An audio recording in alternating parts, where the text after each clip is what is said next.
warahmatullahi wabarakatuh. Waalaikumsalam warahmatullahi wabarakatuh. Alhamdulillahillazi anzala al-Qur'an hudan lin-nasi wa bayyinatin minal huda wal furqan.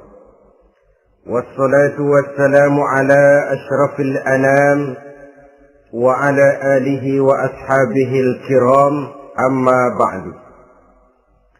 Saudara-saudara kaum muslimin rahimakumullah. Setiap penganut agama di dunia ini mempunyai sesuatu kitab yang dianggapnya sebagai kitab suci. Orang Hindu punya kitab Weda. Orang Buddha punya kitab Tripitaka. Yahudi mempunyai Taurat. Nasrani mempunyai Injil. Penganut Konghucu punya kitab Tao Te Ching. Orang Majusi punya kitab Zen Avesta. Orang Kebatinan punya kitab Serat Centani, Hidayat Jati, Darmo Gandul, atau Gasoloco. Sementara kita umat Islam oleh Allah diberikan Al-Quranul Karim. Mengapa kita yakini Quran ini sebagai kitab suci? Pertama, ia bebas dari intervensi dan investasi manusiawi. Ia sepenuhnya, baik isi maupun redaksi, adalah produk dari Allah Subhanahu wa Ta'ala.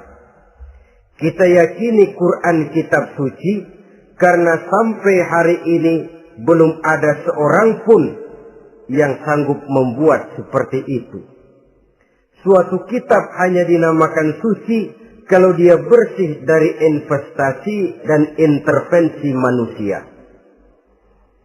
Al-Quran ini sejak turunnya 14 abad yang lalu telah menantang. Wa in kuntum fi raibin mimma nazzalna ala abdina fa'tu bi suratin min misli. Apabila kamu ragu-ragu terhadap kebenaran Quran yang kami turunkan kepada hamba kami Muhammad, atau kamu menyangka Quran itu cuma bikinan Muhammad saja, cobalah kamu buat satu surah saja semacam Al-Quran.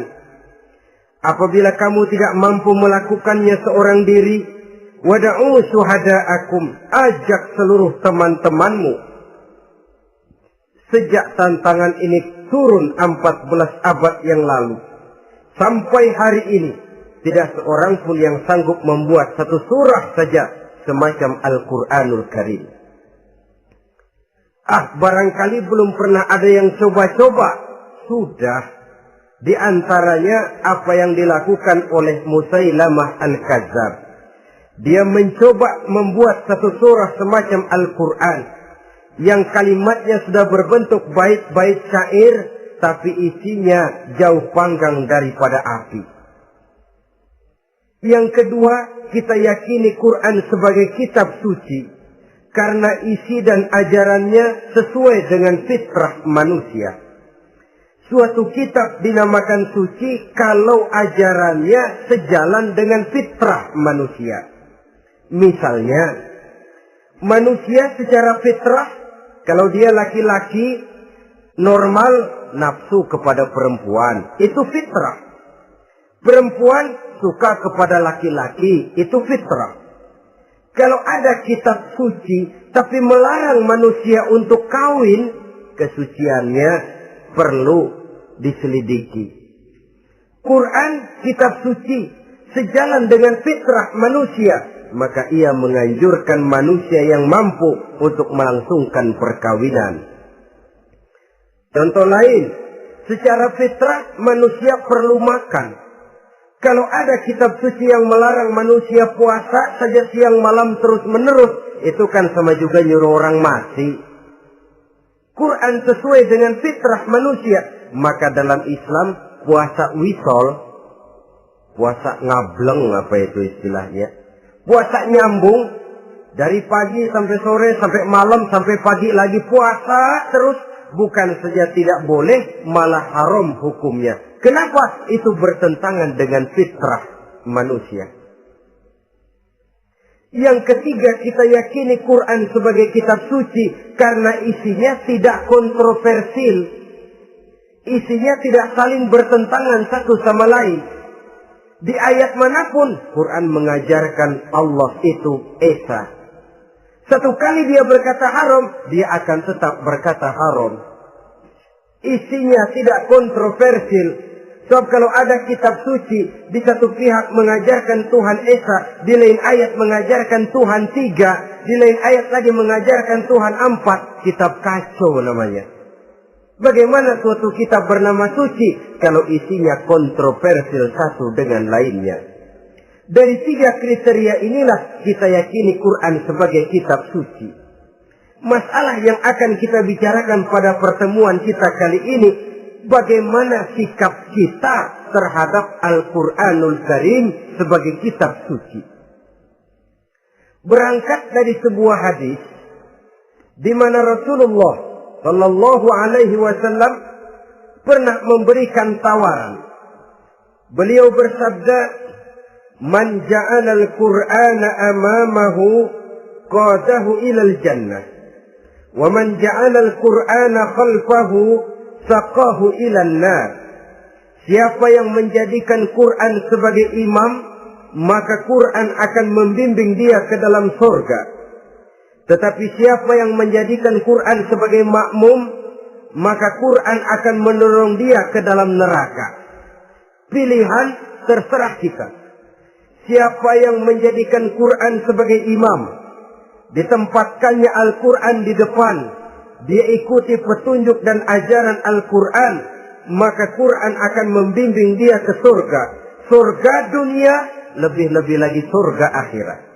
Tetapi sebaliknya, siapa yang menempatkan Quran di belakangnya, dia belakangi Al-Quran, dia belakangi perintah dan ajaran-ajaran Al-Quran, dia perturutkan hawa nafsunya dalam kehidupan ini, maka Quran akan mendorong dia ke dalam neraka. Ya, neraka dunia, lebih-lebih lagi neraka akhirat. Pilihan terserah kita. Saya mau tanya, kira-kira Quran dalam hidup kita jadi imam apa jadi makmum? Imam apa makmum?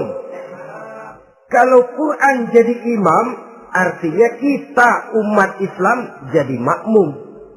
Resiko dan logika tentu. Makmum harus ngikuti imam. Imam takbir, makmum takbir. Imam ruku, makmum ruku. Imam sujud, makmum sujud. Imam tahiyat, makmum tahiyat. Itu namanya Quran jadi imam, kita jadi makmum. Artinya dalam terjemahannya pada kehidupan, kalau merah kata Quran, merah kita kata. Hijau kata Quran, hijau kita bilang. Ke barat kata Quran, ke barat kita pergi. Ke timur kata Quran, ke timur kita berangkat. Halal kata Quran, halal kata kita.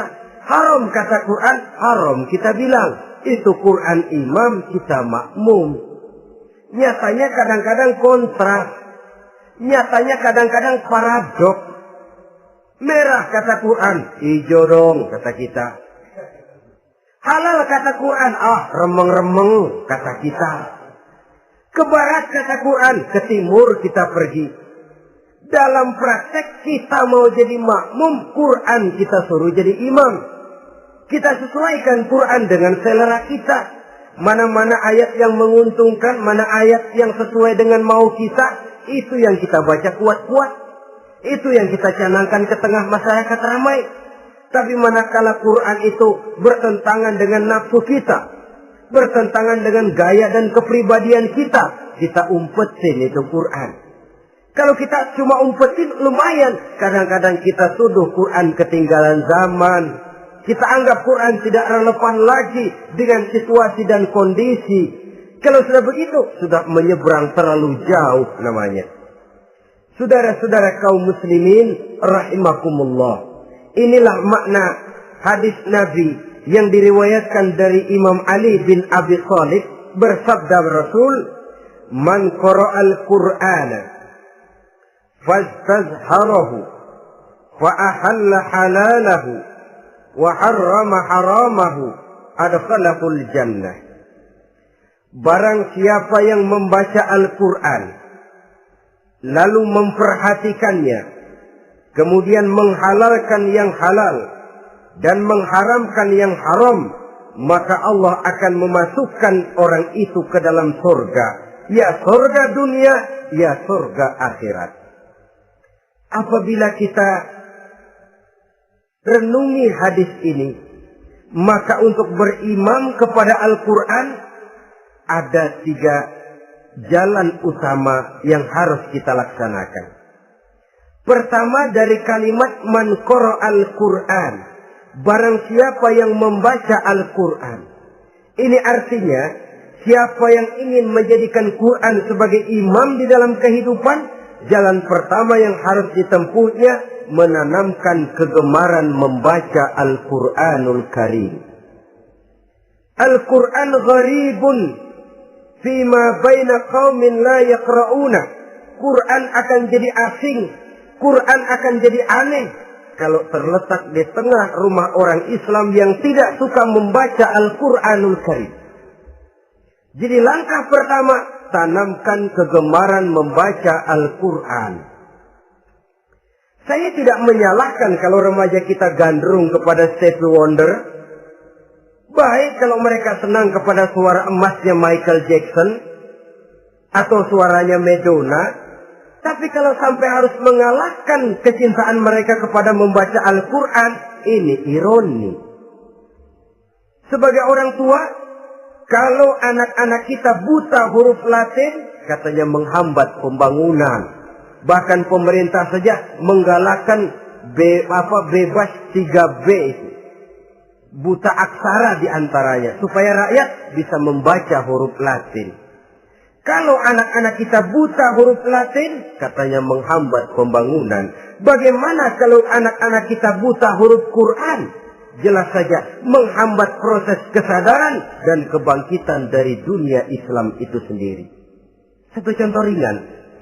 Dulu sebelum pembangunan merata, listrik belum lagi masuk desa, kampung gelap, rumah pakai lampu minyak. Kalau kita masuk kampung, terasa banyak orang Islam. Kenapa? Di rumah sebelah sana kita dengar anak muda sedang latihan baca rawi. Sebelah sini ibu-ibu sedang selawatan. Di rumah sana remaja sedang baca Quran. Pembangunan maju, listrik masuk desa. Alhamdulillah. Tapi apa yang kemudian terjadi? Proses pergeseran nilai. Setelah listrik masuk desa, radio main kenceng-kencengan. Televisi main gede-gedean. Baca Quran sudah barang aneh, langka. Tengoklah sekarang kalau kita masuk kampung, ada yang remaja sedang baca Quran. Rasanya kok aneh, nggak umum. Sesuatu yang baik malah menjadi nilai-nilai keanehan. Saudara-saudara kaum muslimin rahimakumullah, tanamkan kegemaran membaca. Dalam satu hadis Nabi pesan, nawiru buyutakum bitilawatil Quran. Sinari rumah tanggamu dengan bacaan Quran. Sebab listrik ini cuma bisa menerangi gelap, tapi tidak akan sanggup menerangi hati manusia. Quran produk Allah dibaca dalam segala keadaan, tepat dan pantas. Lihat saja, orang sedih baca Quran, terhibur. Orang gembira baca Quran, tidak lupa diri. Di rumah mewah ada yang baca Quran, bagus. Di gubuk reot di pinggir kali ada yang baca Quran, cocok. Orang kawin dibacakan Quran, bagus. Orang mati dibacakan Quran, tidak jelek. Dalam segala keadaan, in all season, bahasa kerennya, dia pantas dibaca. Saudara-saudara, bahkan orang sakit gigi pun kalau dengar baca Quran, tidak marah. Coba lihat. Dia senang benar lagu Michael Jackson, tapi giliran sakit gigi. Coba setelin lagu Michael Jackson, kalau nggak mencah-mencah. Kamu gila apa nggak tahu saya lagi sakit gigi? Tapi coba bacakan Quran. Dia pasti tidak marah. Begitu besar daya pengaruhnya. Bahkan Abu Jahal sama Abu Lahab pernah rapat. Kata Abu Jahal sama Abu Lahab, Mas Lahab, gini loh Mas. Kenapa? Ini saya pikir-pikir salah satu yang menyebabkan kenapa saudara kita banyak ikut ajaran Muhammad. Mereka kalau sudah dengar bacaan Quran terpesona. Jadi kita blokir saja. Caranya gimana? Kasih pengumuman kepada Quraisy, jangan sekali-kali mau dengerin Muhammad baca Quran. Kamu juga jangan.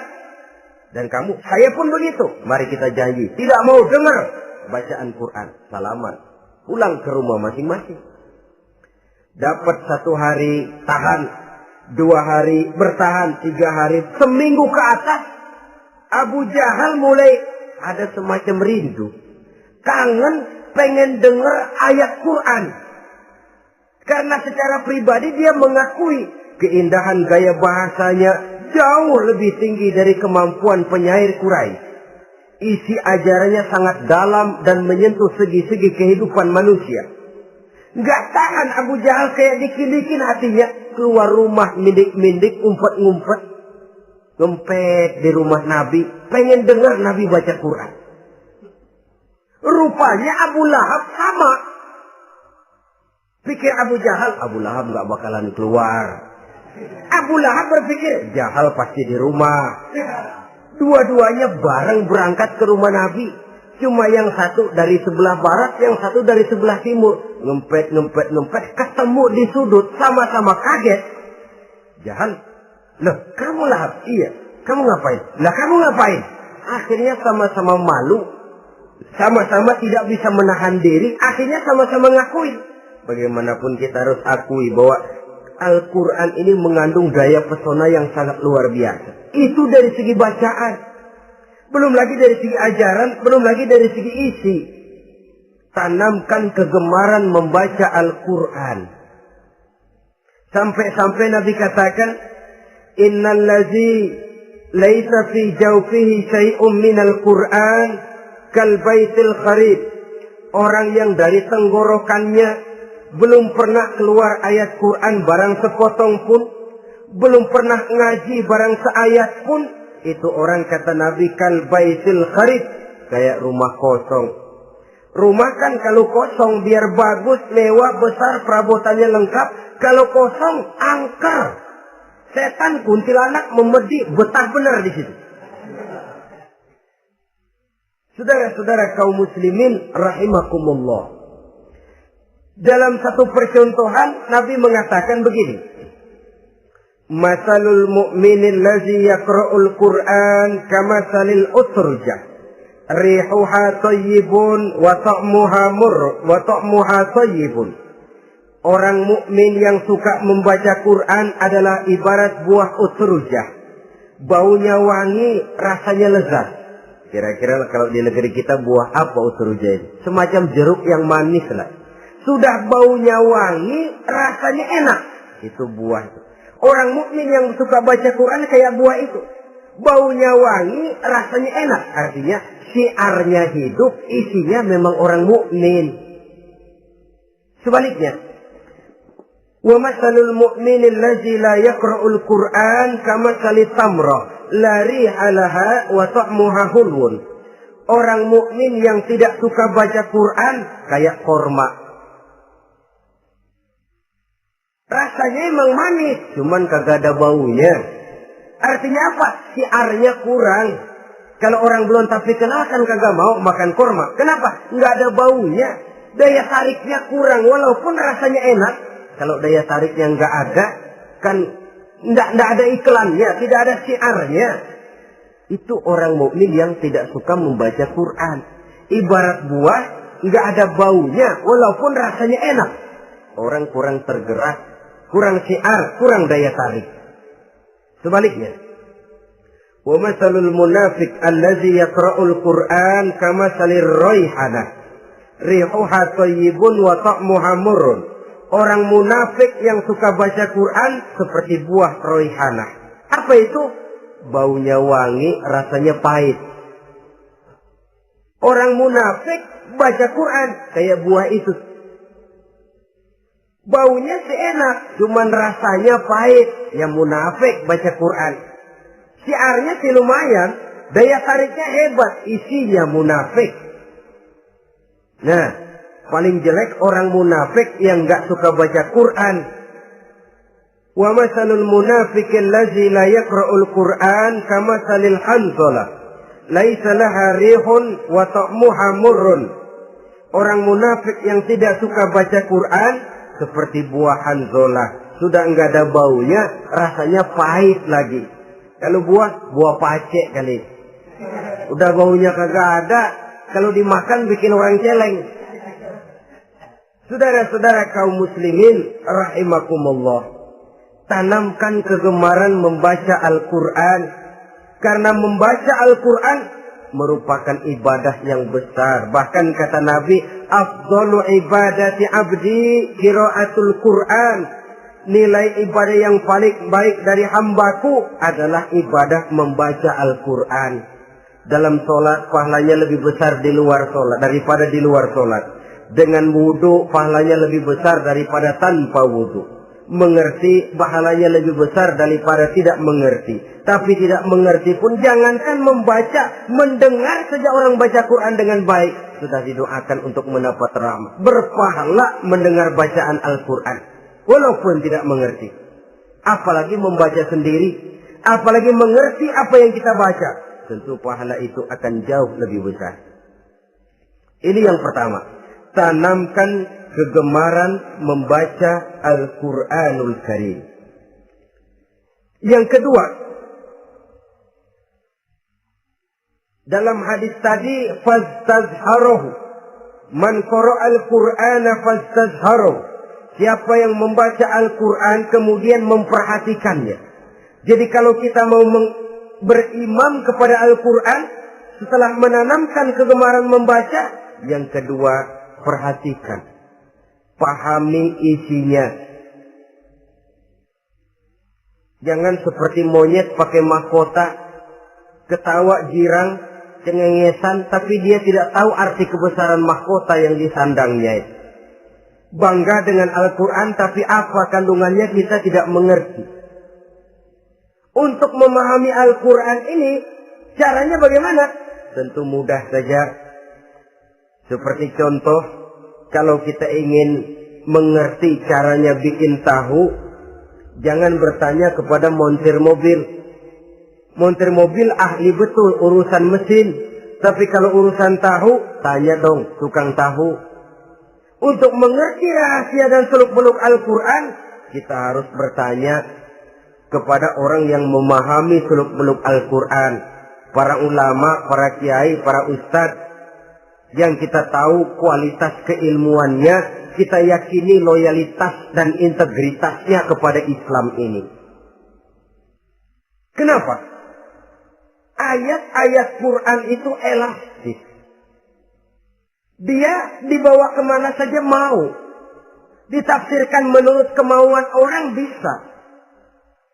Paling celaka kalau yang belajar tidak punya dasar, yang mengajar punya maksud lain.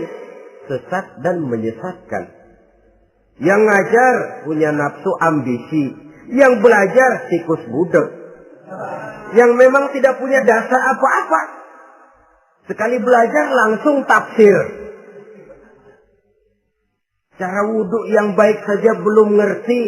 Cara rukuk dan sujud yang baik saja belum bisa. Yang membatalkan sholat apa ndak bisa, ndak ngerti. Sekali langsung. Ndak, supaya kita langsung saja belajar langsung Al-Quranul Karim. Tidak jelek. Cuma akan lebih baik kalau sebelumnya ada unsur penunjang dari nilai-nilai keilmuan dalam Islam ini. Disinilah perlunya menghidupkan majelis-majelis taklim. Sebab kalau Al-Quran hanya dipahami dan dikutak-kutik menurut maunya rasio saja, kekuatan rasio terbatas. Saya akan khawatir nantinya akan timbul pendapat-pendapat di mana Al-Quran disesuaikan dengan otak.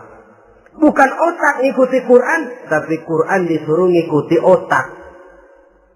Contoh yang dekat saja, kalau saudara ngukur kayu pakai meteran, itu kira-kira meteran ikut kayu, apa kayu ikut meteran?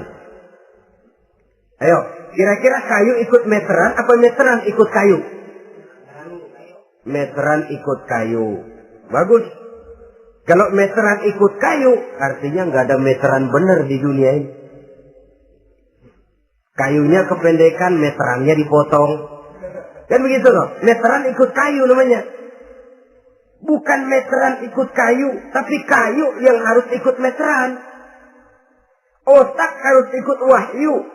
Jangan wahyu disuruh ikut otak. Manusia ikut Quran, jangan Quran disuruh ikut manusia. Dan kaum orientalis, ya, orang barat di luar Islam yang mendalami, mempelajari Islam dengan tujuan mencari kelemahan Islam untuk menghantam umat Islam. Itu sengaja mencari ayat-ayat yang mereka kumpulkan untuk menghantam umat Islam. Supaya mereka meragukan Qur'annya untuk kemudian pada suatu saat meninggalkan Qur'an sama sekali. Timbullah pendapat ada ayat Quran yang sudah tidak sesuai lagi katanya dengan situasi dan kondisi. Seolah-olah otak manusia sudah jauh lebih pintar daripada Al-Quranul Karim. Saudara-saudara kaum muslimin rahimakumullah. Inilah yang kita berlindung dari Allah. Sebab secara demikian dengan kata lain kita secara tidak sadar sudah mengurangi kemahamutlakan dan kesempurnaan dari Allah Subhanahu wa ta'ala. Untuk memahami Al-Quran, maka kita harus bertanya kepada ahlinya, mengaji, menghidupkan majelis-majelis taklim. Jangan sampai Al-Quran menjadi awam di tengah masyarakat Islam sendiri. Ini jalan yang kedua, memahami isinya. Sehingga dengan demikian, manakala Al-Quran dibacakan orang, pemikiran kita tidak lagi terpusat kepada kemerduan suara orang yang membaca, tapi tertuju kepada isi yang dikandungnya. Sehingga dalam kondisi semacam itu, boleh jadi tiap kali dibacakan Al-Quran, nilai iman makin tambah. Kita dengar orang baca, Alam taro kaifa fa'ala rabbuka bi ashabil fil. Terbayang oleh kita bagaimana Raja Abrahat dengan pasukannya mau menghancurkan Ka'bah. Bagi Allah cukup menurunkan burung ababil, hancur lebur Abrahat, raja besar dengan seluruh pasukan gajahnya, berantakan dibuatnya cuma dengan burung ababil. Allah maha besar, Allah maha kuasa. Tambah iman. Kalau tidak, ya seperti yang banyak terjadi. Quran menceritakan azab, kita malah kesenangan. Walakum azabun alim. Kamu akan mendapat azab yang pedih. Kita teriak di pojokan, toyib, toyib. Allah, alhamdulillah. Digambarkan azab malah baik-baik. Bahwa kita suka, kita gemar kepada bacaan Quran dengan suara yang merdu, alhamdulillah. Akan lebih baik lagi kalau kita mengerti apa yang dibacanya. Sebab perintah membaca tersirat makna perintah untuk memahami. Perintah memahami tersirat makna untuk mengamalkan. Dengan kata lain, kita hanya bisa mengamalkan Quran dengan baik kalau kita mengerti isinya. Kita hanya bisa mengerti isinya kalau kita rajin membacanya. Baik membaca yang tersirat, baik membaca yang tersurat dengan petunjuk para alim ulama, para kiai, dan orang-orang yang ahli di bidang itu. Saudara-saudara kaum muslimin rahimakumullah, inilah jalan kedua. Upayakan memahami isinya. Hidupkan kajian-kajian agama, hidupkan majelis-majelis taklim. Jangan sampai Al-Quran asing di hati kita sendiri. Jangan sampai kita awam terhadap makna kandungan dan ajaran Al-Quran, sementara kita yakini bahwa dialah yang akan bisa membimbing kita menuju kebahagiaan sejak dari dunia sampai ke akhirat nanti. Jalan ketiga untuk berimam kepada Al-Quran, setelah menanamkan kegemaran membaca, lalu berupaya memahami isinya, yang ketiga adalah mengamalkannya dalam kehidupan, sesuai dengan kemampuan yang kita miliki.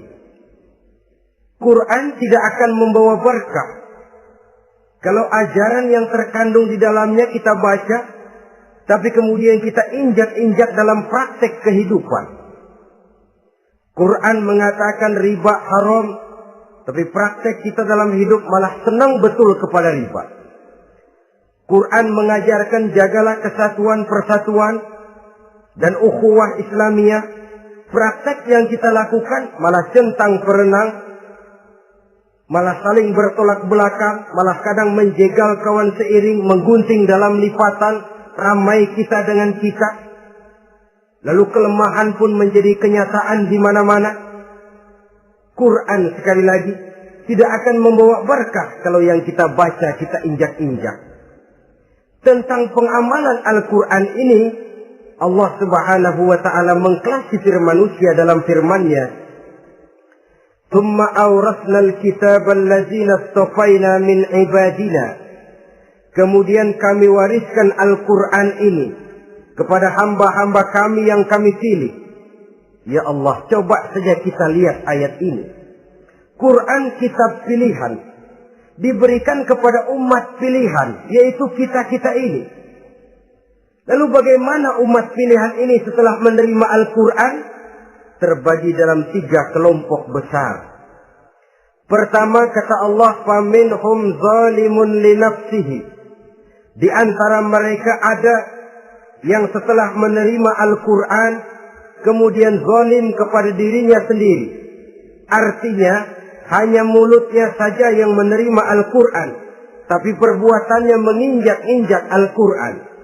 Orang semacam ini tidak zalim kepada Allah, tidak zalim kepada Rasulullah, tetapi orang semacam ini zalim kepada dirinya sendiri.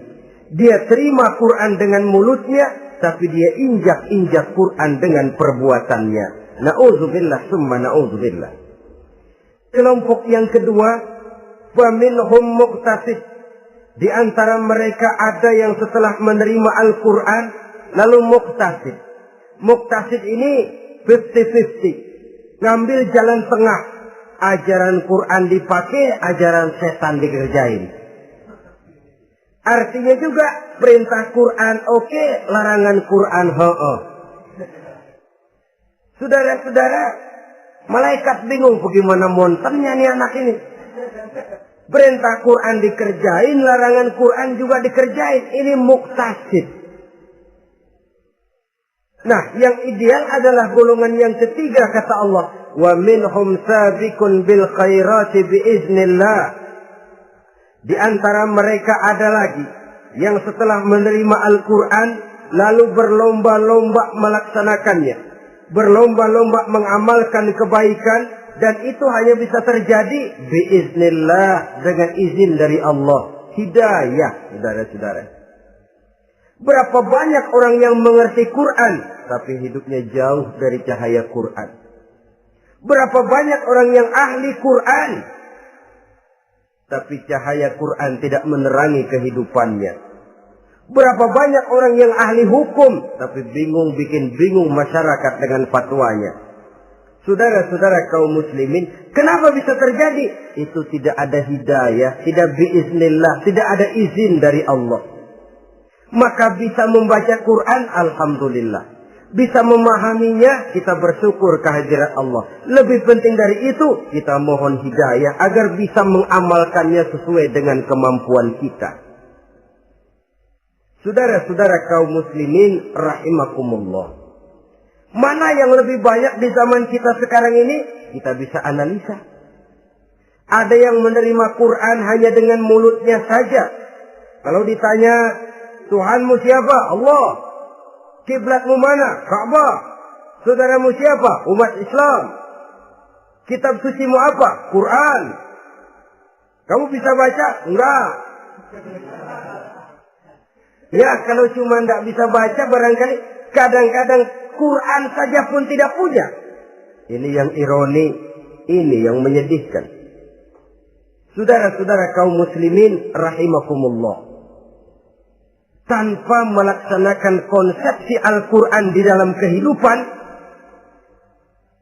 maka kesenangan kita membacanya, pengertian kita tentang Al-Quran barangkali tidak akan bisa berbuat terlalu banyak di dalam kehidupan.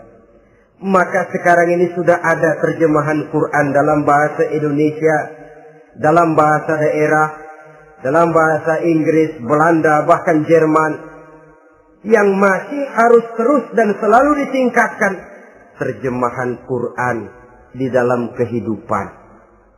Dengan kata lain, kita umat Islam menunggal dengan Quran kita. Jangan cuma jadi kebanggaan Islam tinggi, tidak ada yang lebih tinggi dari Islam. Quran kitab suci, tidak ada yang bisa menandinginya. Qurannya, tapi umatnya. Kadang-kadang kita ini jauh panggang daripada api. Kita bersyukur musabaqah tilawatil Quran dihidupkan dengan biaya bermiliar rupiah. Sejak dari tingkat kelurahan, kecamatan, wali kota, provinsi, sampai kepada tingkat nasional. Untuk menanamkan kegemaran membaca Quran. Setelah itu, hendaknya diadakan peningkatan dengan upaya memahaminya. Sehingga pada suatu saat, boleh kita adakan musabaqah pengamalan Quran. Hadiahnya, sudah langsung dari Allah sendiri. Ini yang kita perlu berlomba. Berlomba mengamalkan ajaran Quran. Sabiqun bil khairat. Berlomba mengamalkan ajaran-ajaran Al-Quranul Karim. Nah, oleh karena Al-Quran ini dalam bentuknya yang umum kadang-kadang hanya menjelaskan satu persoalan secara global, kita memerlukan tuntunan sunnah dari Rasulullah Sallallahu Alaihi Wasallam. Umpamanya, Quran hanya mengajarkan aqimis sholat, dirikan sholat. Caranya bagaimana? Tidak ada cara sholat dalam Quran. Dari mana kita tahu cara sholat? Dari sunnah. Itu sebabnya selain Al-Quran sebagai sumber utama, kita memerlukan sunnah. Bahwa sholat pakai takbiratul ihram di Quran tidak ada. Bahwa sholat pakai tahiyat dalam Quran tidak ada. Jadi kalau orang cuma Quran saja, tidak ada sunnah itu, ya bagaimana kita bisa sholat? Quran cuma mengatakan wa atimul hajja wal umrata lillah, laksanakan haji dan umrah karena Allah. Bagaimana manasik haji? Bagaimana cara sa'i? Bagaimana cara wukuf? Bagaimana cara melontar? Tidak ada dalam Quran. Yang memuat itu tidak lain sunnah. Untuk memahami Quran dan sunnah ini, kita memerlukan orang yang menguasai Quran dan sunnah. Oleh karena itu kita perlu petunjuk kepada para ulama. Itu sebabnya Quran sendiri mengatakan, wa in tanaza'tum fi syai'in farudduhu ila Allahi wa rasulih. Apabila kamu berbeda pendapat tentang suatu persoalan, kembalikan kepada Allah dan Rasulnya. Kembalikan kepada Allah artinya kembalikan kepada Quran. Kembalikan kepada Rasul, maksudnya kembalikan kepada sunnah. Siapa yang mengerti Quran dan sunnah?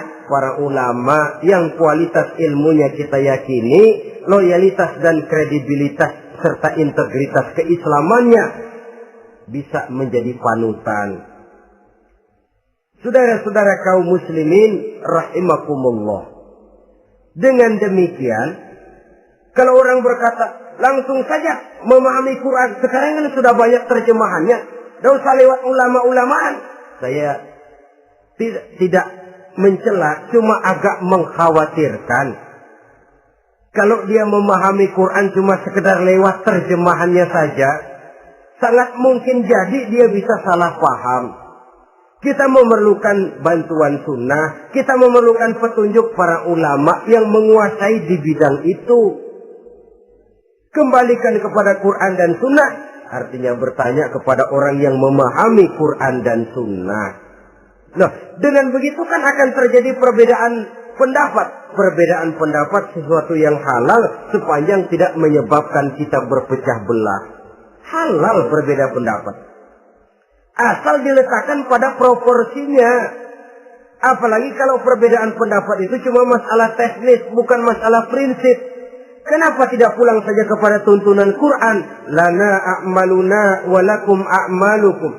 Kami akan mengamalkan amalan yang kami yakini benarnya. Saudara persilahkan mengamalkan amalan yang saudara yakini benarnya. Sama-sama punya alasan, sama-sama punya dalil. Tidak usah saling menyalahkan. Tidak usah saling mengklaim, merasa yang paling benar, orang lain salah semua. Kemukakan argumen, jangan sentimen. Harus dengan semangat mencari kebenaran, bukan untuk mencapai kemenangan. Kalau sentimen lebih penting dari argumen, kalau kemenangan lebih diutamakan dari mencari kebenaran, yang berlaku kadang-kadang gengsi. Kalau sudah gengsi, yang bicara emosi. Kalau sudah emosi, istilah kita di kampung ngambek. Gedean ilmunya sama amboknya. Kadang-kadang, saya kalau nggak jadi imam nggak mau sembahyang di situ. Kalau nggak jadi imam, orang lain dianggapnya kagak sah sembahyangnya. Pokoknya kalau nggak ngaji sama saya, Islamnya kurang benar. Mengklaim. Perbedaan pendapat wajar, halal, asal tidak menyebabkan kita berpecah belah. Dan sewajarnya kita lebih berusaha mencari titik pertemuan, memperbesar persamaan, dan bukan mengutak-ngutik perbedaan. Kadang-kadang inilah penyakit kita nih. Satu kunut, satu tidak sembahyang subuhnya. Bisa RT. Satu usoli, satu tidak. Bisa RW.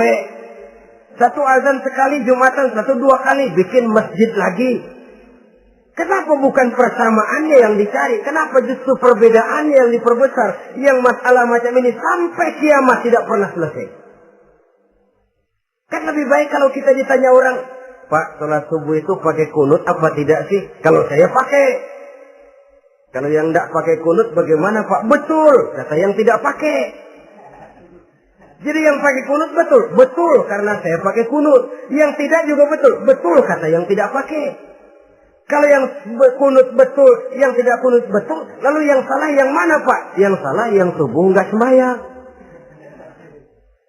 Lebih objektif, proyek garapannya ada, umat tidak berpecah belah. Ini yang konyol, kadang-kadang khutbah Jumat pakai membongkar khilafiyah, menghantam tahlil, menghantam kunut.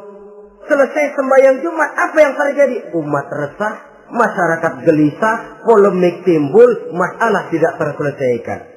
Orang jadi khotib itu raja dalam mimbar Jumat, siapa yang mau bantah dia? Kalau memang mau buka itu persoalan khilafiyah, buka dalam forum khusus. Adakan pengajian, jelaskan masalahnya secara luas, mendasar. Jangan mengklaim dan memponis. Berikan kebebasan kepada umat untuk menilai. Masalahnya selesai, yang tidak puas bisa bertanya. Saudara-saudara, sudah lewat masanya kita meributkan soal itu. Sudah datang waktunya di mana kita lebih mementingkan dan membicarakan masalah-masalah yang lebih mendesak dihadapi oleh umat. Kemiskinan misalnya, kebodohan misalnya, keterbelakangan umpamanya, peluang untuk mendapatkan pendidikan yang layak bagi anak-anak kita yang berotak cerdas tapi tidak punya kemampuan ekonomi umpamanya. Itu akan lebih objektif ketimbang kita membicarakan masalah-masalah yang sampai kiamat tidak akan pernah selesai. Yang hanya akan menyebabkan kita menjadi lemah, persatuan koyak, solidaritas sosial lalu menurun, saling curiga menjadi tumbuh karenanya, dan pada akhirnya kita tidak akan pernah bisa berbuat banyak. Untung kalau tidak menjadi tertawaan bagi orang yang berdiri di luar pagar. Saudara-saudara kaum muslimin rahimakumullah.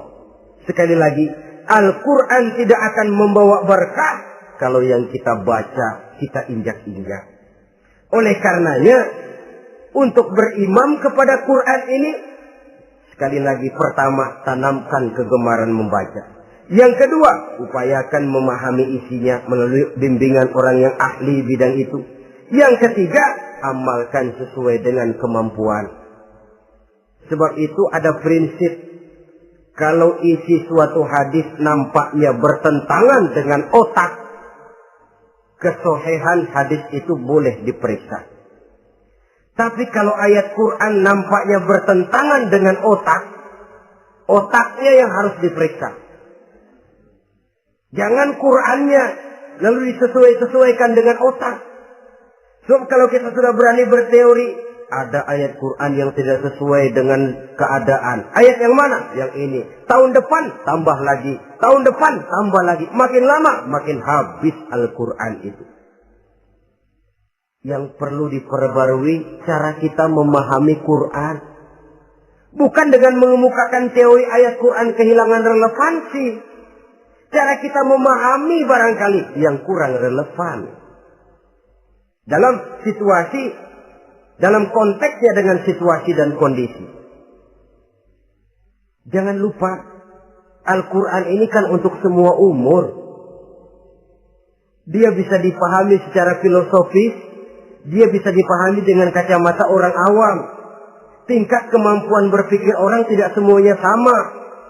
Kalau semua orang kita mau ajak berfilsafat, merenung dalam-dalam, menerawang tinggi-tinggi, ialah buat mereka yang terjangkau oleh perguruan tinggi.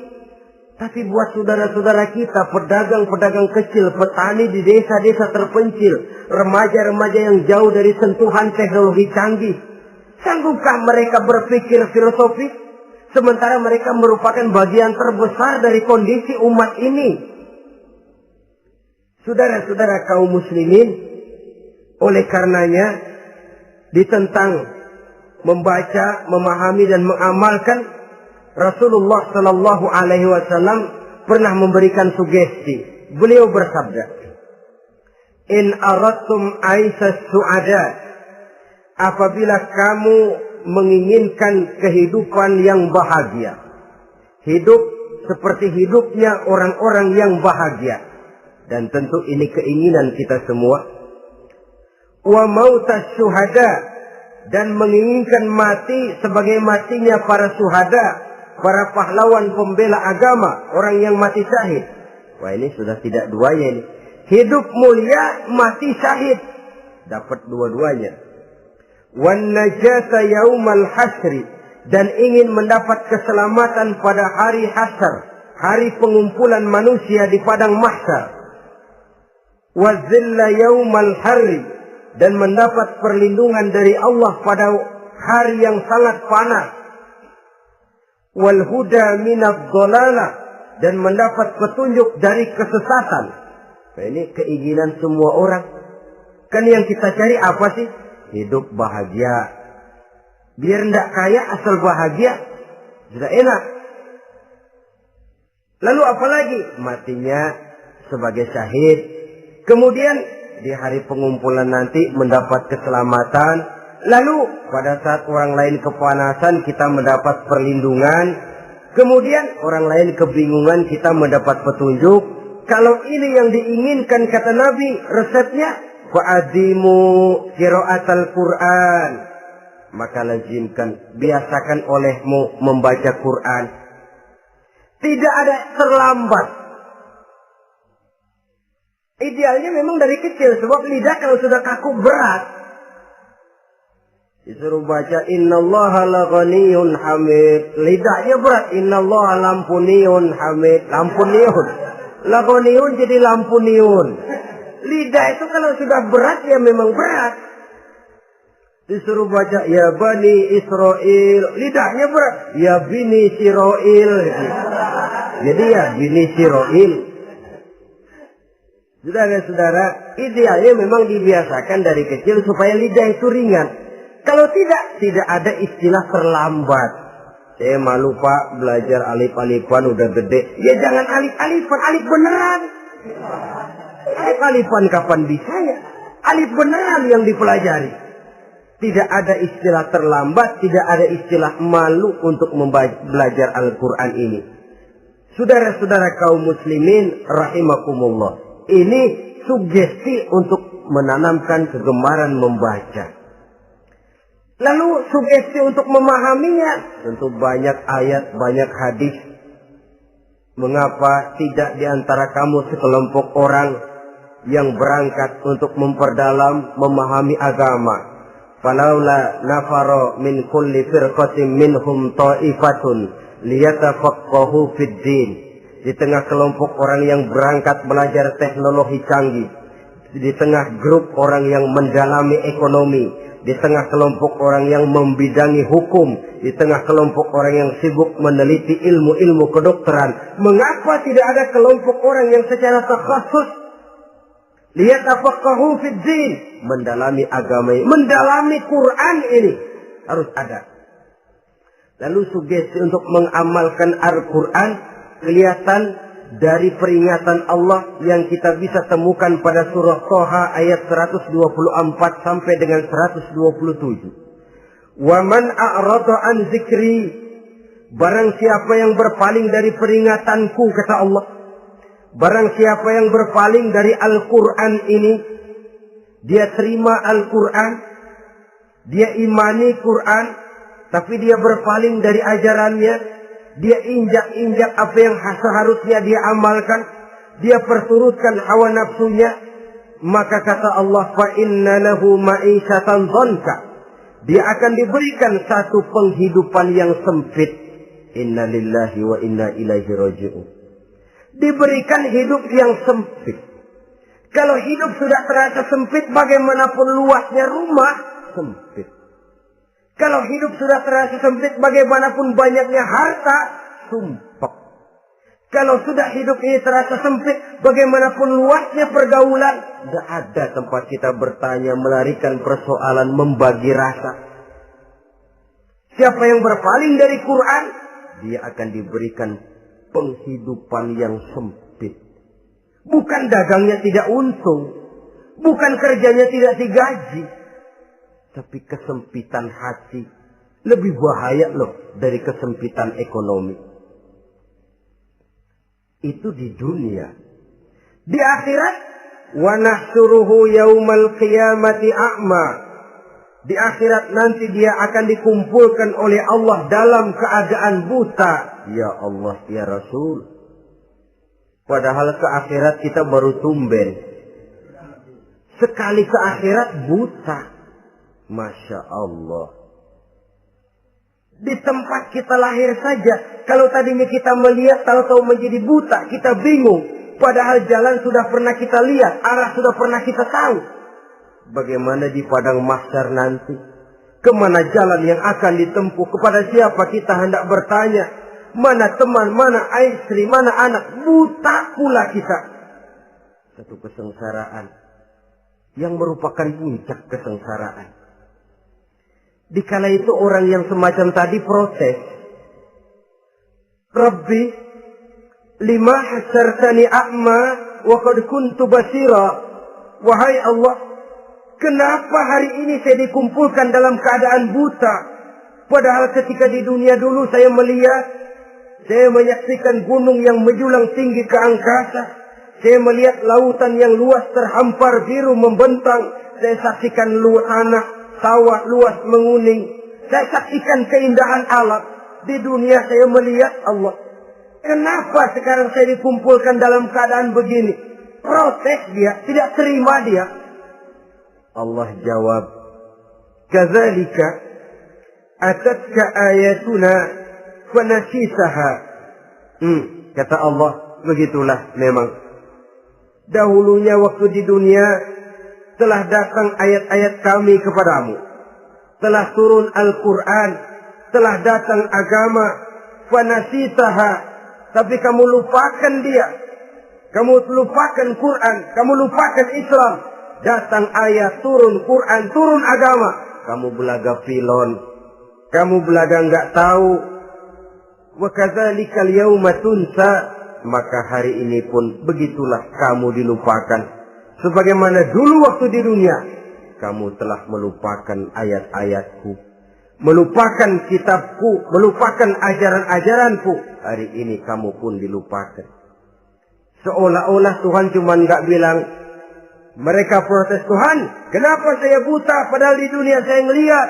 Kata Tuhan, kalau bahasa kita, lu rasain. Lu sih, kenapa dulu di dunia? Pura-pura nggak lihat.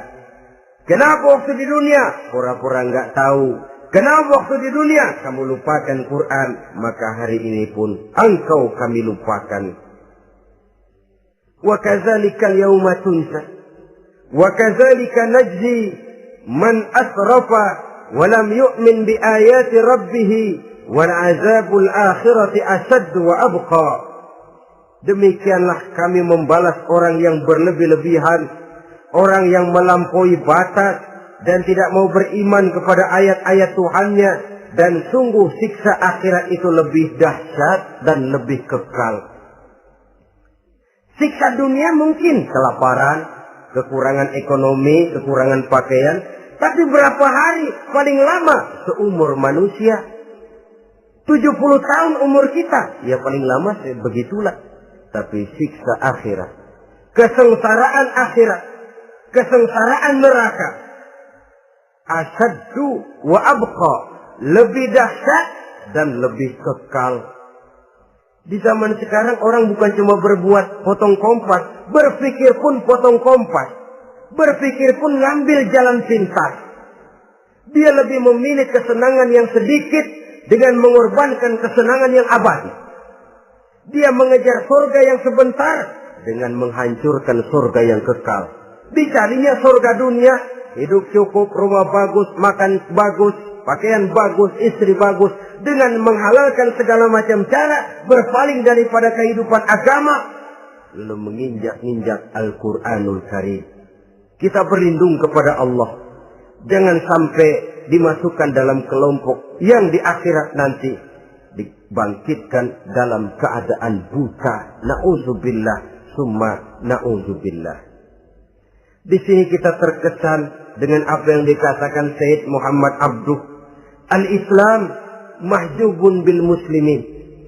Kebesaran Islam kadang-kadang tertutup oleh tingkah laku umat Islam sendiri. Keluhuran dan kesempurnaan Al-Quran tertutup oleh kebodohan umat Islam. Sedangkan untuk mengungkapkan rahasia Al-Quran ini diperlukan keahlian yang kompleks.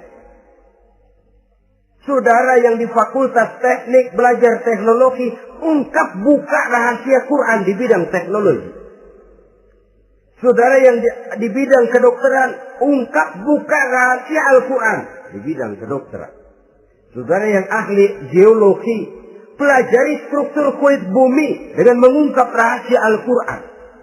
Sehingga pengkajian kita tentang teknologi, pengkajian kita tentang angkasa luar, pengkajian kita tentang anatomi manusia akan berakhir kepada subhanaka ma khalaqta hadza batila. Ya Allah, tidak satu pun yang engkau ciptakan ini sia-sia. Perut bumi mengandung minyak, timah, kekayaan yang berharga untuk manusia. Mempelajari angkasa luar bisa memahami musim dan menyelamatkan manusia. Mempelajari rimba belantara, teknologi canggih, akhirnya akan memperkuat nilai-nilai iman. Menerjemahkan ajaran Quran lewat disiplin ilmu yang kita kuasai masing-masing, untuk kemudian bekerja sama bahu-membahu dalam rangka mengimani Al-Quran, mengamalkan Al-Quran, dan mengawal keluhuran Al-Quranul Karim yang atas dasar tuntunannya kita hidup, untuknya kita berjuang, dan dalam bimbingannya kita ingin kembali menghadap Allah Subhanahu wa Ta'ala.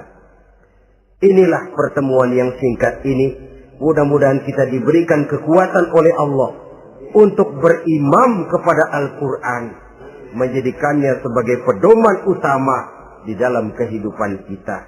Terima kasih atas segala perhatian. Mohon maaf atas segala kekurangan. Usikum wa nafsi bitaqwallah. Wassalamualaikum warahmatullahi wabarakatuh. Waalaikumsalam warahmatullahi wabarakatuh.